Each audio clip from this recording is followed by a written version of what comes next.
And then he's gonna Okay, run it. we're running it. We're live. Okay, Oh, look at there. Look at there, you just wanted to put your.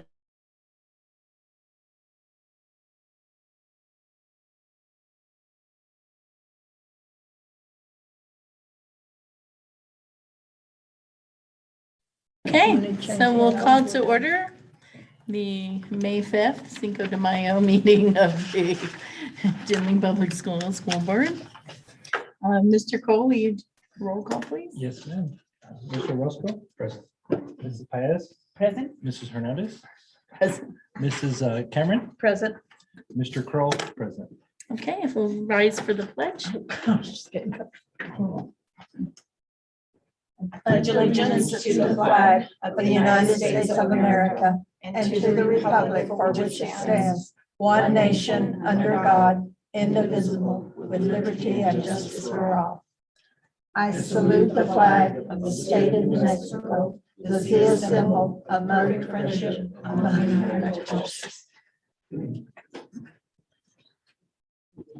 Okay, are there any changes to the agenda?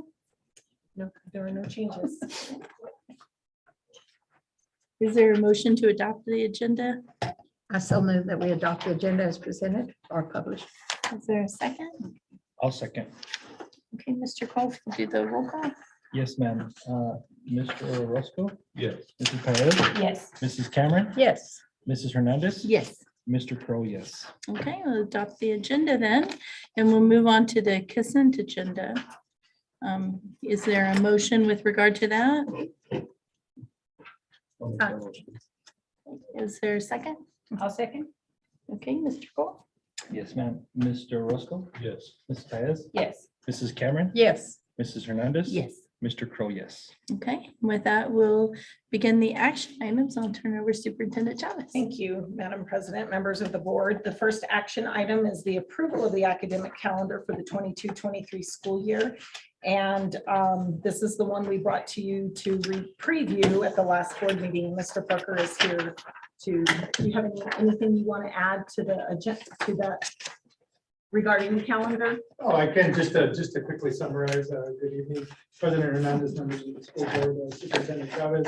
Before you is the final proposal for our adoption for the calendar for the 22-23 school year. What we're, the only change that you're going to see is we went ahead per head guidance and substituted 4 in-person student instructional days rather than 4 PD days. And that puts us in alignment with the extended learning time programs and makes us eligible for that funding. So that's the only change that you'll see from the original calendar that we had already adopted before. I'll stand for any other questions if you have. And we don't do the 30 minutes extra anymore. Here. We're not doing the 30 minutes extra We anymore either. removed that as well. This puts everybody on that 200-day calendar. I did hear from several teachers saying thank you for the extra professional development days, that really matters to them. We really wish we could have had those other 4 I too. know. I'm just disappointed about not being able to keep I those in know. there. But we wanted to stay within the bounds of some of the survey information. And then not Right. only that, but the information is we shared, the calendar committee shared it out at their schools and then brought back feedback to us. So But we're not giving up on those days. But we're not Before the giving next up. year, Yeah, that's there's a right. possibility. So That we're 30-minute idea, I think that's really innovative. I really do. And it compacts everything a little bit better. I think that, and I heard a lot of teachers wanted that because they would give them more we time. did. We had Yeah. a lot of building sites that wanted it as well. They felt like that would be a really neat way to integrate some other things and not just all the required core curriculum all the time, but do some integration and some experiential learning. So they're still thinking about how to do that. Right? We'll continue to work with the public education Yep. department on kind of massaging it so that we can get it so it fits all programs and legislative mandates. Yeah, perfect. Well, I make a motion to approve the calendar, the new calendar. for I'll second. 2020. Mr. Cole, if you'll do the roll call. Yes, ma'am. Mr. Roscoe? Yes. Mrs. Paez? Yes. Mrs. Cameron? Yes. Mrs. Hernandez? Yes. Mr. Kroll, yes. Thank you, Mr. Parker, and to Thank the you. calendar committee. We really appreciate the creativity that went into that. And may I add that the reason the music played was just a hallelujah that it was done. Perfect. Now we're gonna all expect music. I thought you had a crib in here. That was perfect. That was Oh, my goodness. Okay. Now we don't know what we're doing. Right. No, with that, we'll move on to action item B. Madam President, members of the board, we have Mrs. Doyle here to go over the budget adjustment requests, and I will let her just take it away. Thank you, Madam President, members of the board, Superintendent Thomas. Before you, you do have a number of budget adjustments. It's the time of year where we start getting our final allocations and making adjustments accordingly. So by and large, that's what you do have before you. You can see that our ESSER allocation went down about $85,000, give or take. And we're reducing that in our general supplies and materials. The next two adjustments that you have are for our family income index. And basically what I'm doing here is there were two positions that were budgeted in this fund, and we are taking the salary savings that we did not use to move so that they can be used for general supplies and materials. There's two adjustments here because of the different functions. We've got instruction, and then the second one is function 2100 that I am ultimately moving to the instruction function. And then number 4 is our Title 4, just our final carryover allocation. The same thing for Perkins. This is the final allocation that we have for our Perkins redistribution. And then we do have, excuse me, for Idea B, they did ask that I move some funds so that they could attend the NMSB law conference, the director and the assistant director. And then our Title I final carryover.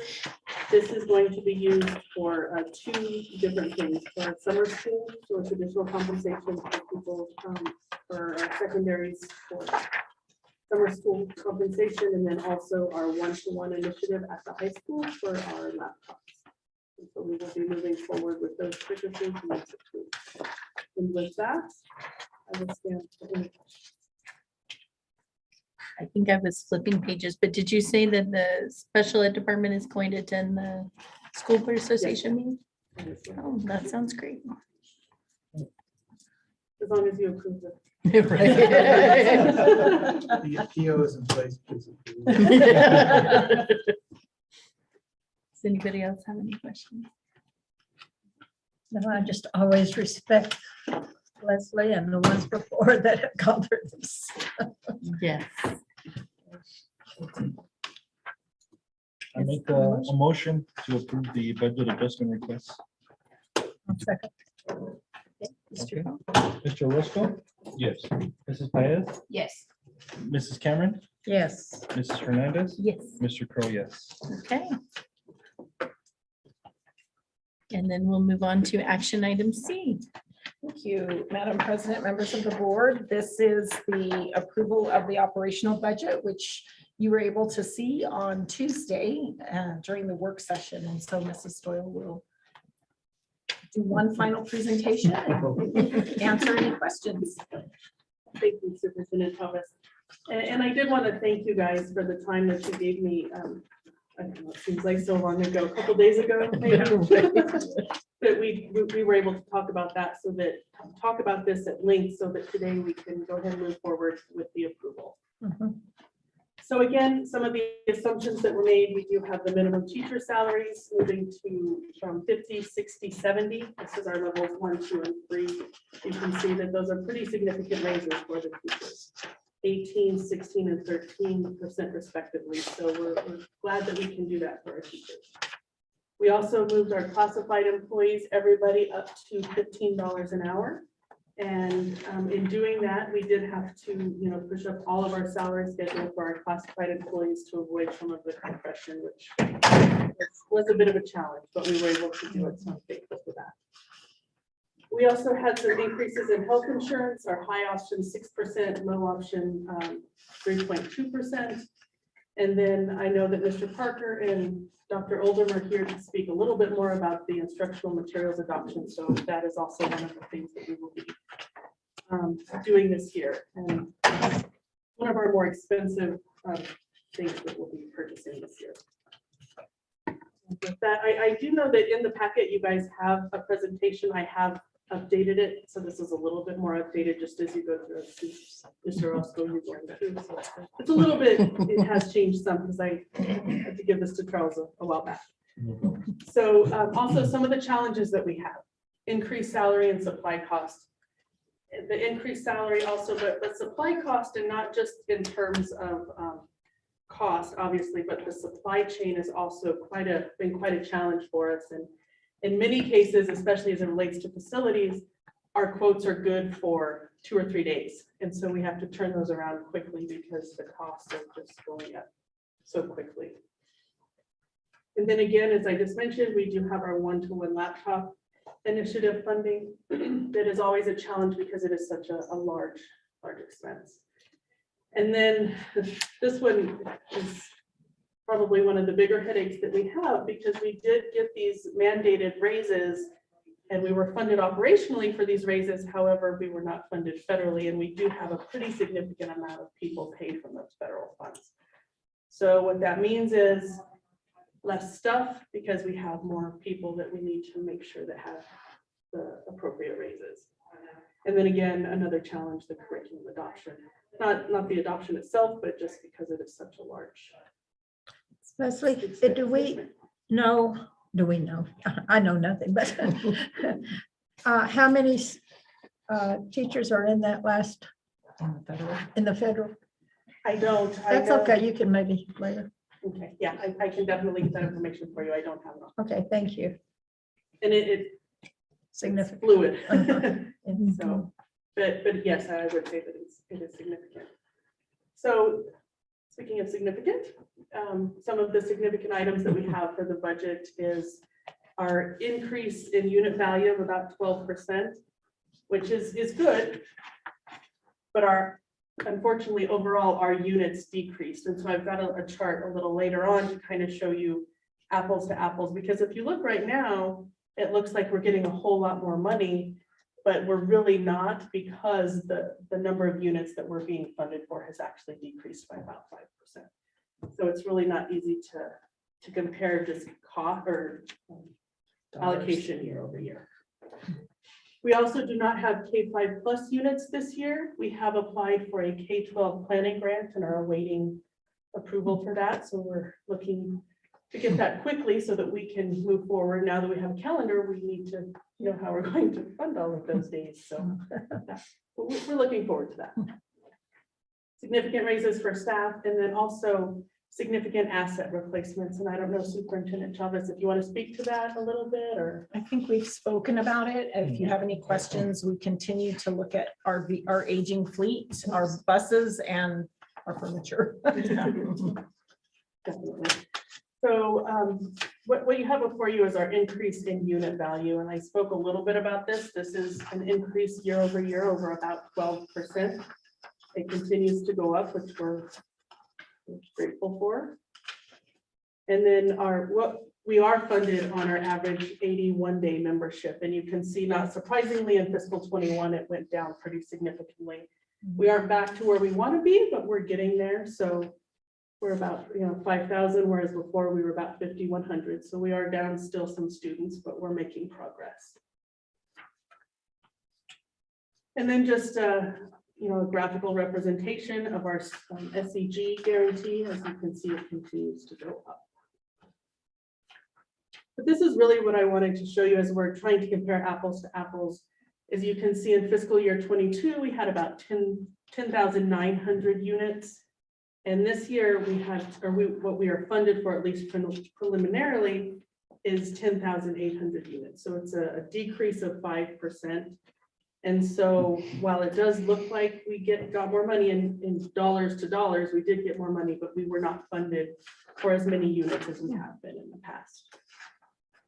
And then you can just see, one of the things that I try and do is pull out our K-5 or ELT, as it were, because that's specific to a program and I can't use it for anything other than that. So our units for that, if you pull that program out, it's 9,800 this year.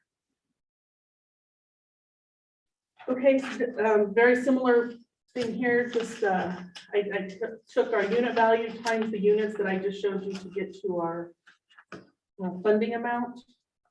And here it is. Ta-da. Exactly. The one thing that I just wanted to show you, and as you can see, we do have a decrease in all of our K-5 units because we are not doing the K-5 program this year.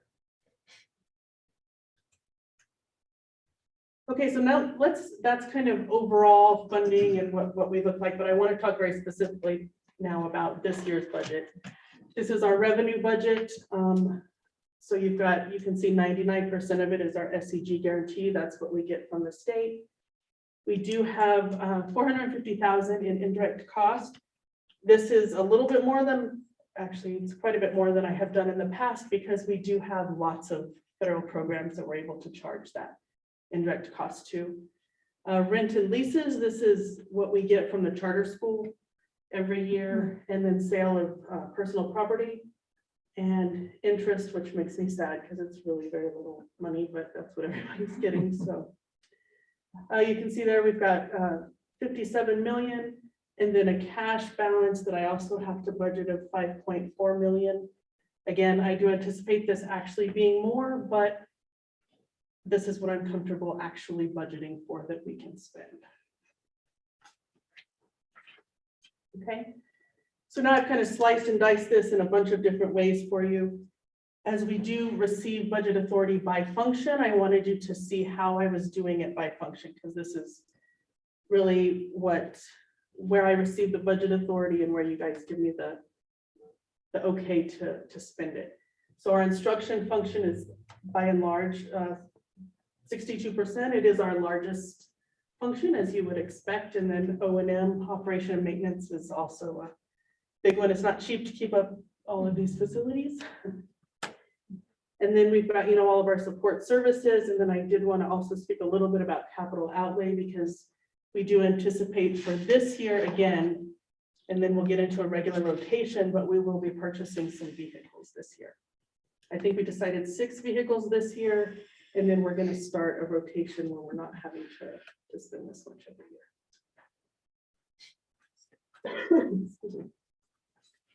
And then this is just by category, kind of high level category. You've got compensation. One of the things that I did want to bring to your attention, and we did talk about it, was that our compensation is 85% of our SCG, which is right about where we should be. Again, a little bit higher than I would like, but that's, it'll be okay. We'll be good. It's all good.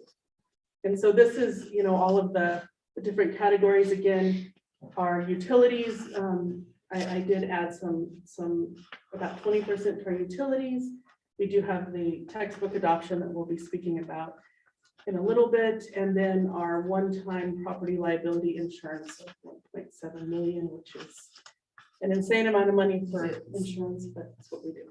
So, May I ask a question, Ms. yes, Miller? On the compensation, that includes benefits, correct? it does, yes. Got a salary, Just wanna make salaries, sure. Thank you. wages, and everything. Yes, ma'am. And then one of the things I did not mention before, but we have budgeted 568 FTEs operationally.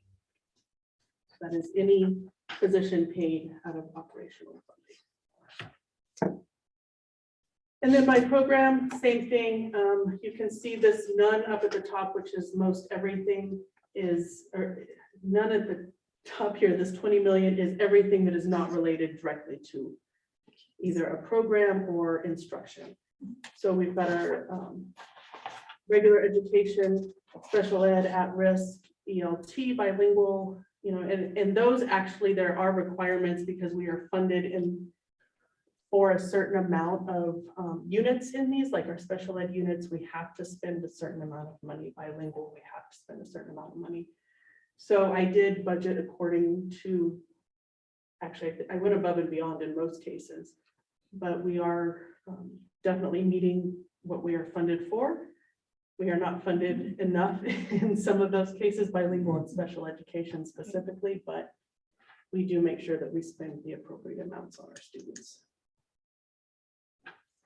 And then non-operational funds. So I did talk a lot about operational because obviously that is what the majority of what it is that we spend, but there's also these additional funds that I'm also requesting approval for. We've got food services, which is primarily salary and food. I did mention before, and I'll mention again, that our cash balance in there is less than $1 million for the first time since I've been here, because our participation is just not what it used to be. I know that Ginger is working on that, but that is something that we're keeping a close eye on. And then our athletics, that's our gate receipts that we collect at all of our games. Some emergency food and shelter funding, not very much there, about 2,500. Direct grants, our school-based health center, which we spend very little on every year. Wind farm wind farm projects. This is our Payment. payment, I want to say project in lieu of taxes, payment in lieu of taxes that we have. Again, I don't usually spend a lot of money here. I try and tuck it away for a rainy day, but sometimes we do spend out of there. Our bond building of about 2.2 million. This is for our field house, and we are currently working with the architect and general contractor to move forward with that. It should be done by the end of fiscal 23. It will be done by the end of fiscal 23. Our capital improvements, about 5.5 million. So this is carryover cash plus what we will receive in revenue this year. This is again where we primarily take care of our facilities. And then debt service, both ed tech and debt service, there's really nothing we can do with that other than pay our debt. So we do pay our interest twice a year and principal once a year out of that debt service account.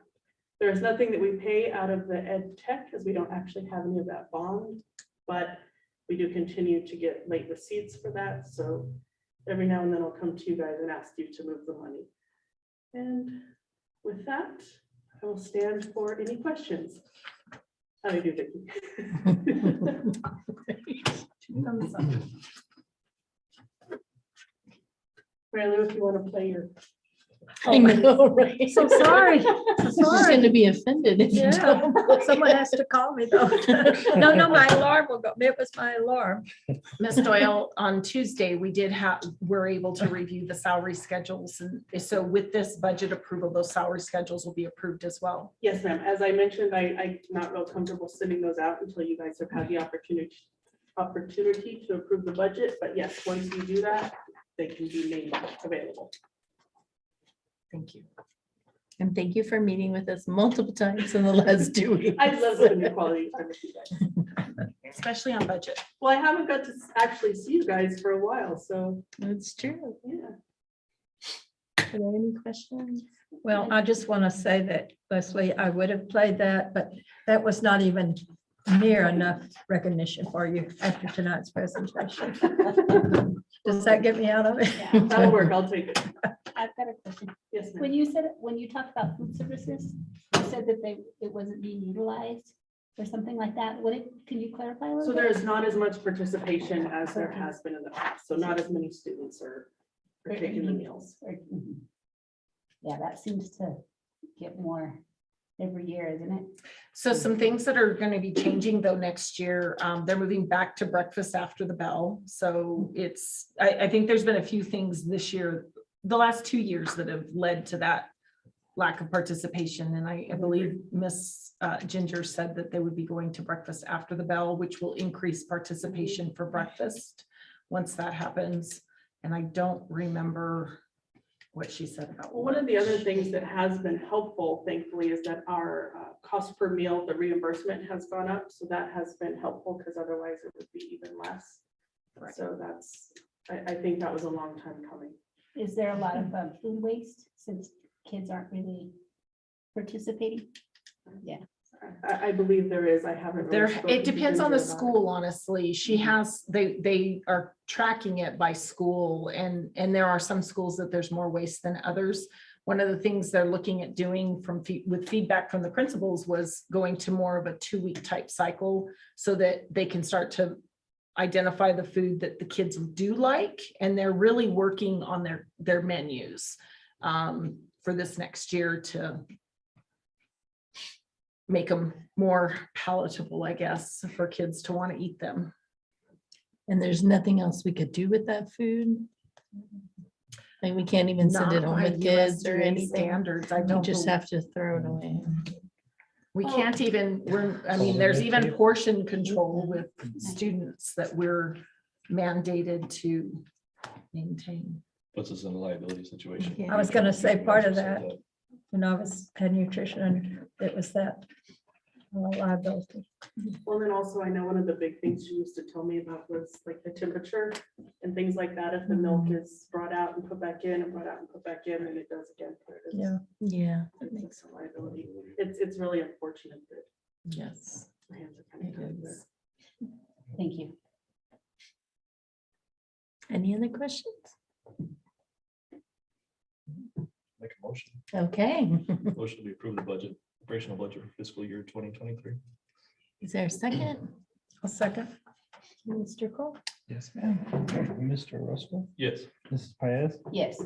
Mrs. Cameron, Yes. Mrs. Hernandez. Yes. Mr. Kroll, yes. Okay, we have a budget. Yay. Thank you. Budget and a calendar. This is great. to end. Super productive. Yes. Chair Hernandez, I think we all appreciate Leslie's presentation, bearing with our questions and Yes. answering and presenting in a way that we can, some of us need more understanding than others. I appreciate your time. Of course. And so with that, we'll move to action item D. Perfect. Madam President, members of the board, we have Mr. Parker and Dr.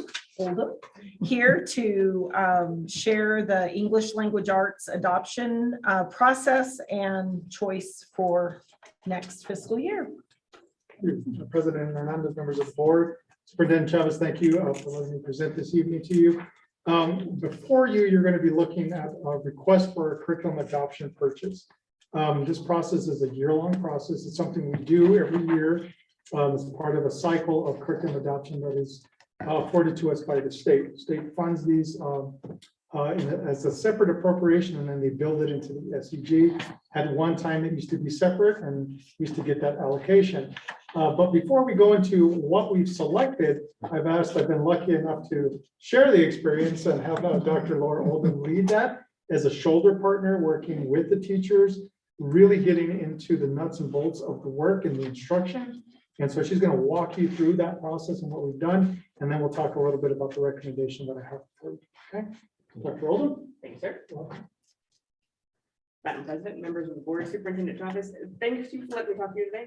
Before I dive into this, I would like to express my gratitude to the teachers as they held a lot of the work in this process. And it was important to me that we heard their voices as we moved through, choosing what we're going to be using for English language arts and Spanish language arts for the next 6 years.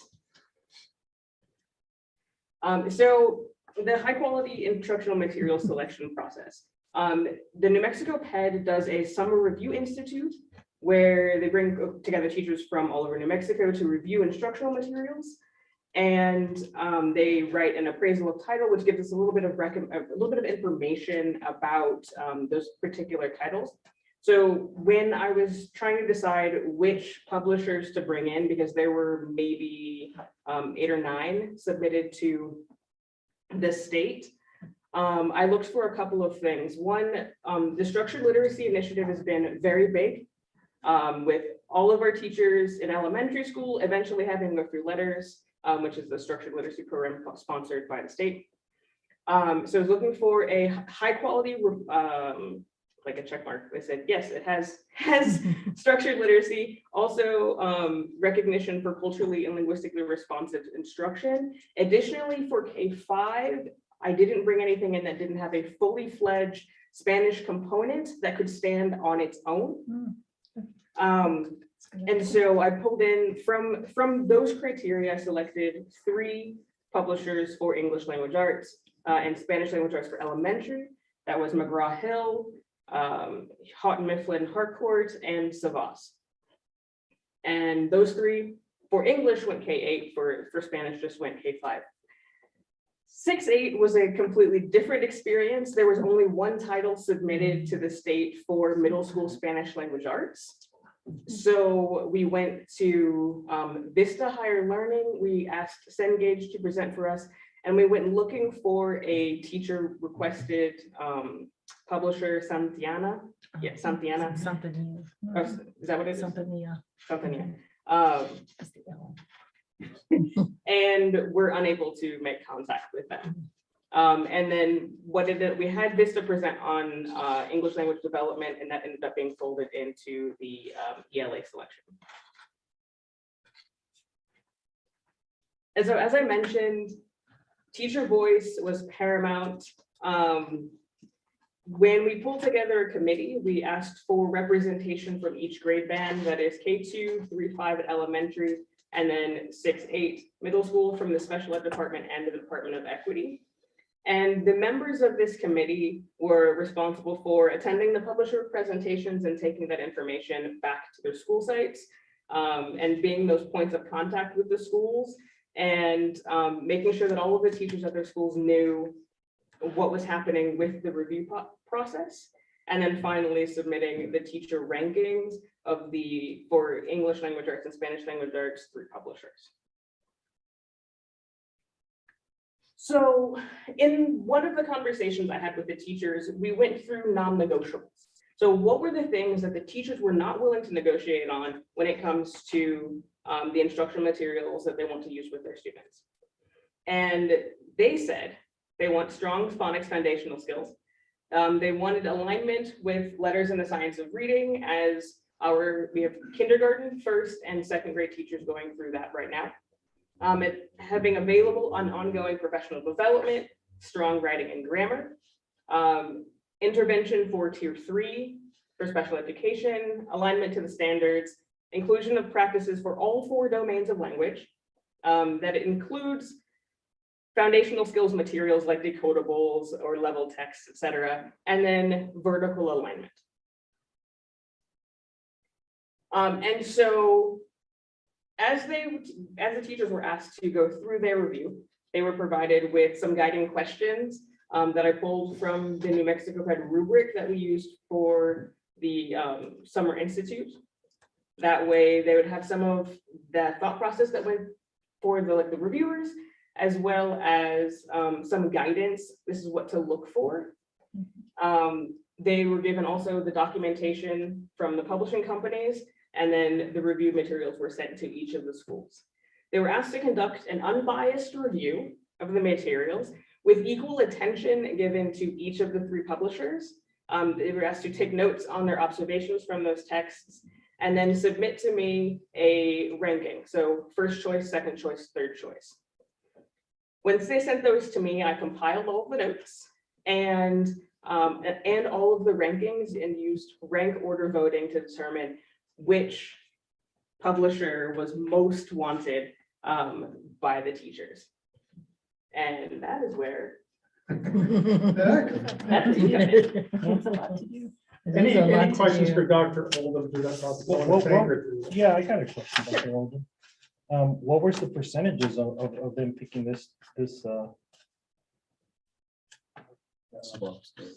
yeah.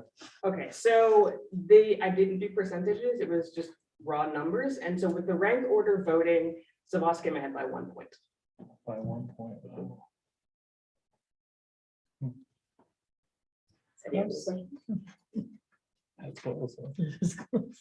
It is close. Yes. So one of the things I want to make note is both, when we looked at those, it really began, for grades 6 through 8, Savas was clearly, when we were talking about elementary, that's really where it became the nuance of about 1 point here and there. And that's really where the difficulty of that lay. I went through it, I looked at it, both HMH and Savas are very strong curriculums. I want to commend the public education department for doing the work examine that, and I'm very proud of the team and the teachers that went through, and it looks like we're torn on that. As I went through it, and my recommendation is for Savas for two pieces. One, just the strength, because the strength of the program is consolidated into one. It's easier for teachers to manage and I think track over years to years. We do own this for the next 6 years.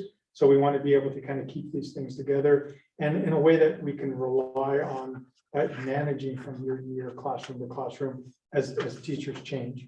But one of the things that ultimately what it comes down to is cost. As you've heard, Mrs. Doyle speak several times and mention, instructional materials is an expensive cost. That was one of the pivoting points that we looked at.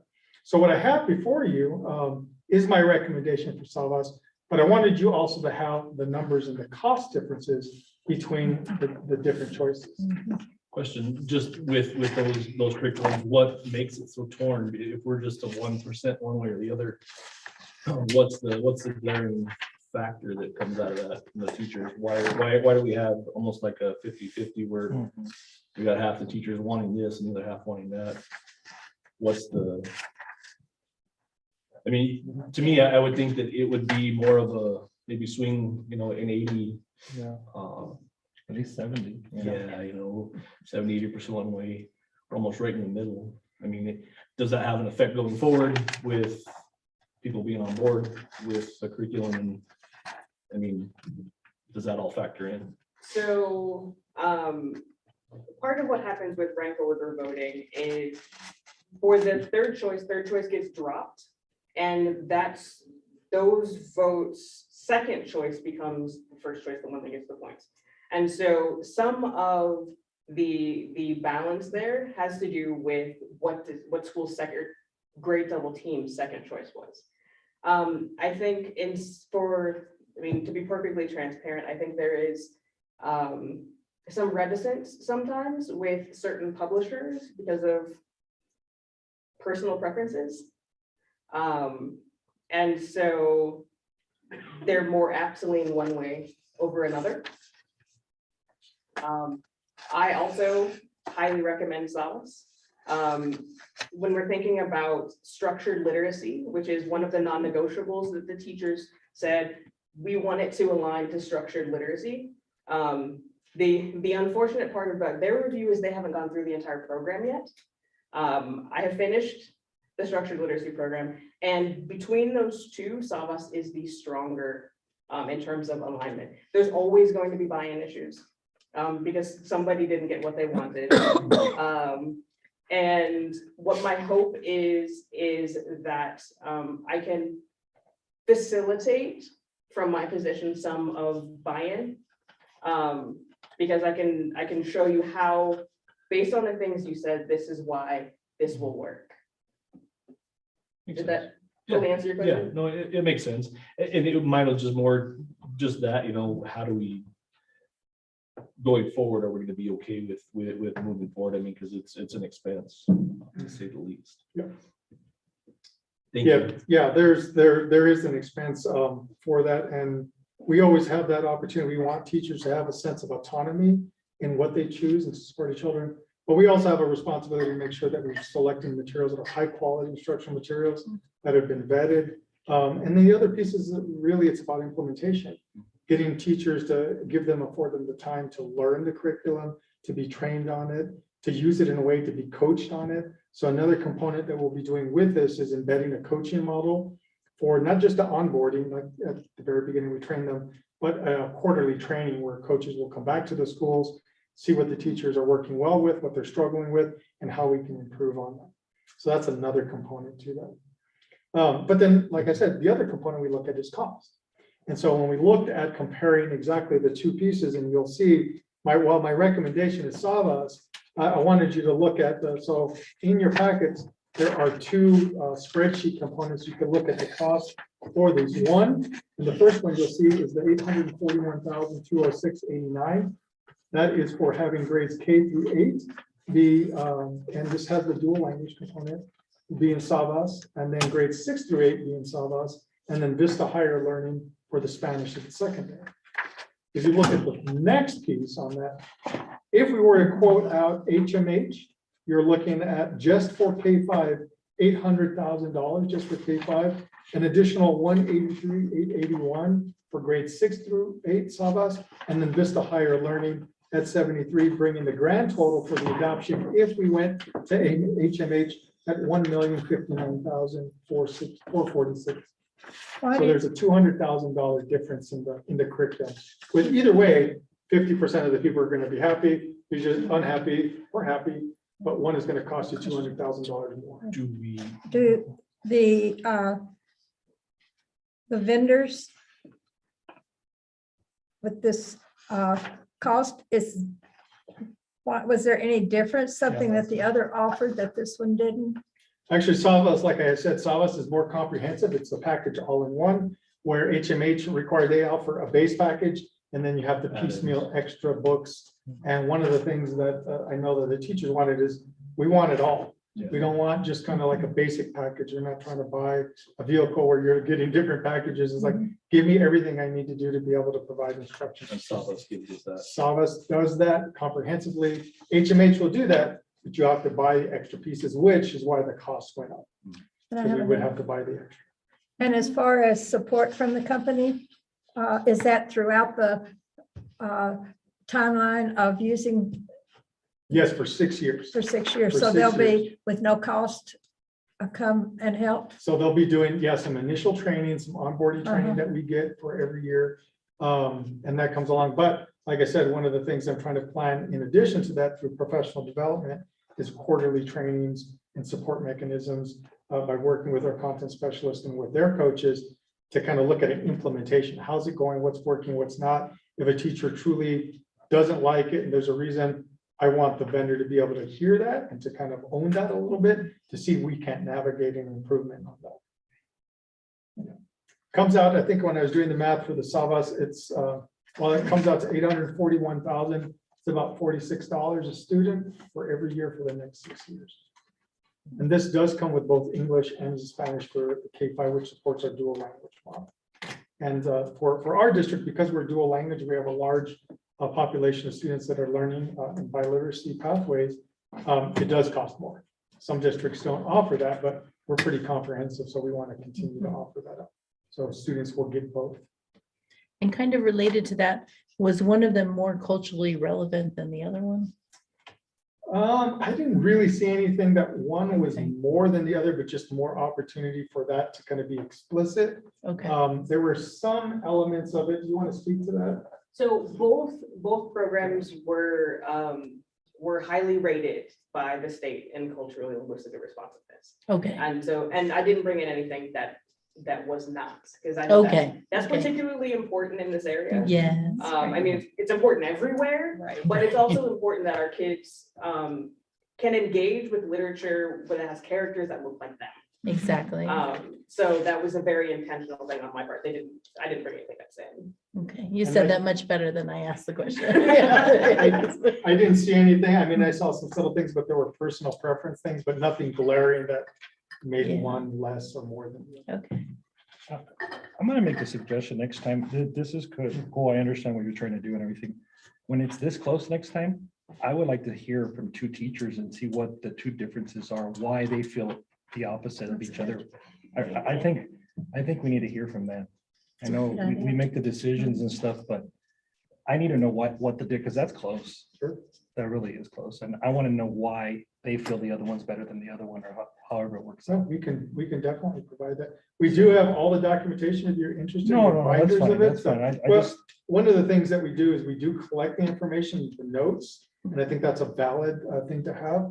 And we do hold that for the duration of that. So if a teacher does say, well, I never liked that, well, actually, let's look at your rating for them down the road. And we're able to pull that and say, well, that's not exactly accurate.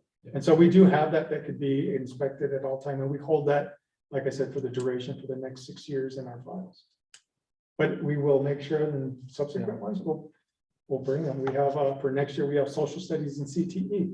Yeah. So, That's gonna be, yeah, especially. we'll bring you all the teachers. No, no. Just if they're that close, I mean, if Special there's board one meetings that's just for that. over the other one. You know. yeah. I think we should thank all of those involved. I know what a Yeah. Yeah. process it is, and to Yes. make your Very much final so. decision just, Yeah. you know, it's really hard. So everyone that worked on that is to be appreciated. I do want to publicly thank Dr. Oldham and that team as well. It's hard work. You have to really challenge some thoughts and some practices to really select the material that really works for all of our children. So thank you, Dr. Oldham, and thank you to the rest of the teachers in the schools who really dug in and looked at it unbiased and said, can we make this work for children? So I want to thank you. May I ask, would it be appropriate, and I don't know, maybe 6 months into this to have a report back on how Oh, yeah. how it is going Yes. with the schools, just so we, once we approve it, then like, okay, go on, but to have a, No, that's a good idea. That would be interesting. Absolutely. Yeah, we can look at that, we roll it out. We have some really good plans that we're thinking about rolling out for in-service. We have a calendar. Thank you for. Yes, right. So now we can start putting Oh, some exciting. things to that. We can share that out as a superintendent report or a CNI report. Sure. thank you. Thank you. Thank you. Okay. Are there any motions? Make a motion that we approve the English language arts, Spanish language arts, English language development curriculum. Is there a You have second? to, please, Oh. will you add Yeah. which Which one? Oh, Sabas. I'm Thank sorry. you. I'll second. Okay, Mr. Cole? Yes, ma'am. Mr. Orozco, Yes.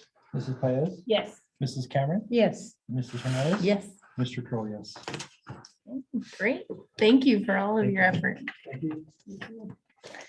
And I think that concludes our action items. It does, Madam President. We just have announcements. Yes, which is that our next regular board meeting will be May 19th, the day before graduation. And that's it, unless anybody else has an announcement. No? and I will be attending it virtually Yes, from South That's Texas. that's totally fine. We can make that work nowadays, so. Okay, so is there a motion to adjourn? I make a motion that we adjourn. I'll second. Okay, Mr. Cole? Yes, ma'am. Mr. Orozco, Yes. Mrs. Paez, Yes. Mrs. Cameron, Yes. Mrs. Hernandez. Yes. Mr. Crowe, yes. Okay, we're adjourned. Thank you all. Thank you. Thank you, everyone. Thank you.